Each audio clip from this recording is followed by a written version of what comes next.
ડીસામાં બપોરના સુમારે ભારે ઝાપટા સ્વરૂપે વરસાદની શરૂઆત થતાં લોકોમાં ખુશી। સમગ્ર ગુજરાતમાં ચોમાસાની સિઝનમાં સામેલાધાર વરસાદ થઈ ચૂક્યો છે, ત્યારે માત્ર ઉત્તર ગુજરાત વરસાદમાંથી બાકાત રહ્યું હતું, જેમાં પણ બનાસકાંઠા જિલ્લામાં લાખણી અને દાંતા તાલુકાને બાદ કરતા વરસાદની નહીવત હાજરી હતી। ત્યારે ડીસા પંથકમાં લોકોની લાંબી ઇંતજારી બાદ ઘણા દિવસો બાદ આજે ઝાપટા સ્વરૂપે વરસાદ વરસ્યો છે। ડીસામાં છેલ્લા 1 મહિનાથી વાદળછાયું વાતાવરણ અને વરસાદનો માહોલ છે, પરંતુ વરસાદ માત્ર અમી છાંટણા સ્વરૂપે જ પડતો હતો।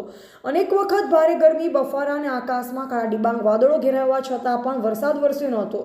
સોમવાર સવારથી જ વાતાવરણ ભારે વરસાદ વરસે તેમ બન્યું, જોકે તેમ છતાં બપોર સુધી વરસાદે હાથ થાળી આપી, પરંતુ બપોર બાદ ભારે ઝાપટા સ્વરૂપે વરસાદની શરૂઆત થઈ। લોકોમાં પણ લાંબે ઇંતજારી બાદ વરસાદ વરસ્યાની ખુશી જોવા મળી રહી હતી। જિલ્લાના છાપીમાં સાંબેલાધાર વરસાદ ખાબક્યો, જે કારણે દુકાનો સહિત નીચાણવાળા ઘરોમાં પાણી ભરાઈ ગયા હતા। છાપીમાં ભારે વરસાદના કારણે રોડ પર જાણે નદી વહેતી હોય તેવા દ્રશ્ય જોવા મળ્યા।